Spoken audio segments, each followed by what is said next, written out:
Mga Lods, magandang araw sa inyo. So nung nakaraan pala is nag-update ako sa inyo na yung ano ba nangyayari sa nanay ko. Yun na nga, nag-snow na nga doon.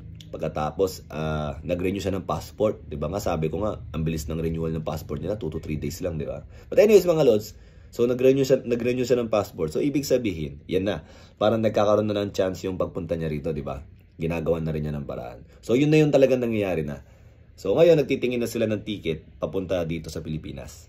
Sila, ibig sabihin may kasama siya. Hindi ko lang alam kung kasama si Ate Yongju. Kasi, dahil, hindi siya single parent pero yung asawa kasi niya nasa Vietnam nagtatrabaho. So, siya yung nag-aasikaso ng coffee shop niya and also parang teacher siya and parang mapupromote siya na maging principal yata. Medyo rin kasi, medyo matalino rin yung ko na yun, yung pinsan ko na yun. So, hindi ko lang alam kung makakasama siya. Pero, ang sabing sasama yung ate niya. Yung ate niya na medyo nagtatampo sa akin, bakit daw si Ate Yongju lang hinanap ko. Samantalang siya daw yung nag-aalaga sa amin. Actually, alam ko naman na siya yung nag-aalaga sa amin. Pero si Ate Yongju kasi, siya yung ate na kaibigan eh. Alam yung kalaro mo palagi. Yung ate ni Ate Yongju is ganito. Paliliguan kami, tapos pakakainin kami, bibihisan kami, and then, maglaro lang kayo dyan huwag kayong mag-aaway mamaya pakakainin ko kayo ulit. Yung, alam mo yung big ate na talaga. And parang batang 90s, diba? After kang asikasuhin, bahala na kayo dyan, maglaro kayo dyan. Mamaya babalik ako para, para kumbaga asikasuhin kayo ulit, ganun. Ganun siya sa amin, so nakikita ko siya as big ate talaga. Makikita nyo naman, diba, siya pa yung bumubuhat sa akin kasi malaki na talaga siya nun eh. Si Ate Yongju, hindi niya ako ganong kayang buhatin kasi parang medyo malapitan lang yung namin yung height namin tsaka yung edad namin that time. So yun, siya yung isa sa pupunta and yung nanay nila. So sa Korea, ang pagkakaalala ko dun, kahit na may mga cultural differences nga, 'di ba? Yung nanay ni Ate Yongju, laging mabait sa akin 'yun. 'Yun ang naalala ko. Kaya nga nung dumating kami doon, sobrang saya din niya. And alam ko nagpadala pa siya ng pera sa amin panggastos eh. Pangkain daw namin, pampasyal namin, ganun. So, sila yung pupunta dito. Actually, inaalam ko nga mabuti kung ilan kayong pupunta dito kasi ire-ready ko eh. Kasi nga, yung ticket ang mahal ng bilhin nila. So, pagdating nila rito, gusto ko, hanggat maaari wala silang gagastusin. So, pagdating dito, yung nga, nag-isip na ako saan sila ipag-i-stayin. Gusto ko gusto ko komportable sila and malapit sa mga establishments. Para kung sakali, pagdating ko sa kanila ron at meron silang kailangan, is madali silang makaikot. 'Di ba? Or madali nilang makuha yung mga kailangan nila. Pagkatapos mga Lods, ang sabi nga ng nanay ko, kahit hindi raw maganda yung hotel. Actually, hindi naman hotel talaga bibigay ko sa kanya. Yung yung parang siguro mga condo type na mga 2 bedrooms, 3 bedrooms, para merong sala kumpleto, 'di ba? Yung parang at home talaga sila. Pagkatapos, ang gusto niya is yung pasyal nga and marami daw isda. Para pala ding ako yun, mahilig kami sa mga seafood, so yun ang gusto niya. So, actually may mga resort na kumakausap sa akin about dyan, na ipasyal nga daw doon, sila na daw bahala lahat, pati pagkain.